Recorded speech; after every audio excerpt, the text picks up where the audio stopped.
بسم اللہ الرحمن الرحیم۔ حضرت فاطمہ زہرا سلام اللہ علیہا رسول اکرم صلی اللہ علیہ وآلہ وسلم کی اکلوتی و چہیتی بیٹی تھیں، اور ایک بیٹی کو اپنے والد کے ساتھ کس طرح پیش آنا چاہیے، اس کے لیے جناب فاطمہ زہرا سلام اللہ علیہا کا کردار نمونہ عمل ہے۔ آپ نے اپنی پوری زندگی میں مصائب سے دوچار رہیں، مگر بابا جان کے سکون فراہم کرنے کے لیے ہمیشہ سعی کرتی رہیں۔ رسول اکرم صلی اللہ علیہ وآلہ وسلم اور آپ کی بیٹی فاطمہ زہرا نے اپنی امت کی بخشش کی خاطر خود صبر کیا۔ اسی طرح ایک واقعہ ہے کہ حضرت علی علیہ السلام پر ایک مرتبہ فاقہ آیا تو انہوں نے حضرت فاطمہ سے کہا کہ اگر آپ رسول خدا صلی اللہ علیہ وآلہ وسلم کی خدمت میں جا کر کچھ طلب کر لیں تو بہتر نہیں؟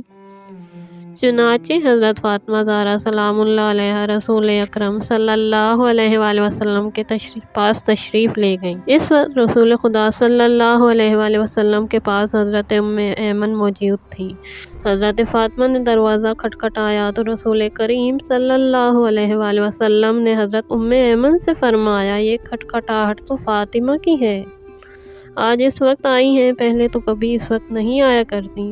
حضرت ام ایمن نے دروازہ کھولا اور حضرت فاطمہ اندر آ گئیں اور عرض کیا، یا رسول اللہ صلی اللہ علیہ وآلہ وسلم، فرشتوں کا کھانا لا الہ الا اللہ، سبحان اللہ اور الحمدللہ کہنا ہے، ہمارا کھانا کیا ہے؟ آپ صلی اللہ علیہ وآلہ وسلم نے فرمایا، اس ذات کی قسم جس نے مجھے حق دے کر بھیجا ہے، محمد کے گھرانوں کے کسی گھر میں 30 دن سے آگ نہیں جلی، ہمارے پاس چند بکریاں آئی ہیں، اگر تم چاہو تو 5 بکریاں تمہیں دے دوں، اور اگر چاہو تو تمہیں وہ 5 کلمات سکھا دوں جو حضرت جبرائیل علیہ السلام نے مجھے بتائے ہیں۔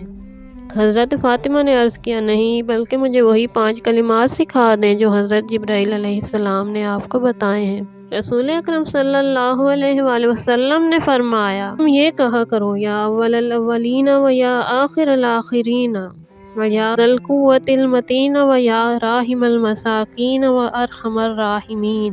پھر حضرت فاطمہ چلی گئی۔ جب گھر پہنچی تو حضرت علی علیہ السلام نے پوچھا، کیا ہوا؟ جناب فاطمہ نے فرمایا، میں اپنے بابا کے پاس سے دنیا لینے گئی تھی، لیکن وہاں سے آخرت لے کر آئی ہوں۔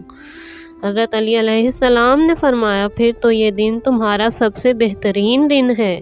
بس دوستو، نبی کریم صلی اللہ علیہ وآلہ وسلم اور آپ کے اہل بیت کے ایسے واقعات ہمارے لیے مشعل راہ ہیں کہ کیسے انہوں نے دین کو دنیا پر ترجیح دی، حالانکہ اگر وہ چاہتے تو ایک آرام دہ زندگی گزار سکتے تھے۔ وہ تو دنیا و آخرت کے مالک ہیں، انہیں کسی چیز کی کمی نہیں تھی، مگر نہیں، انہوں نے ہمیشہ صبر و شکر کیا اور نہایت سادگی سے زندگی گزاری تاکہ ان کی امت کے لیے نمونہ عمل ہو۔ مگر اس کے باوجود آج ہم دیکھتے ہیں کہ معاشرے میں ہر شخص چاہتا ہے کہ وہ امیر ہو، دولت مند ہو، زندگی عیش میں گزارے، چاہے اس کے لیے اسے ناجائز طریقوں سے بھی دولت کمانی پڑے۔ دوستوں، امید ہے آپ کو ویڈیو پسند آئی ہوگی۔ اگر آپ کو ویڈیو پسند آئی ہے تو پلیز لائک کیجیے اور چینل کو سبسکرائب کیجیے تاکہ آئندہ آنے والی ویڈیو آپ تک پہنچ سکے۔ اللہ حافظ۔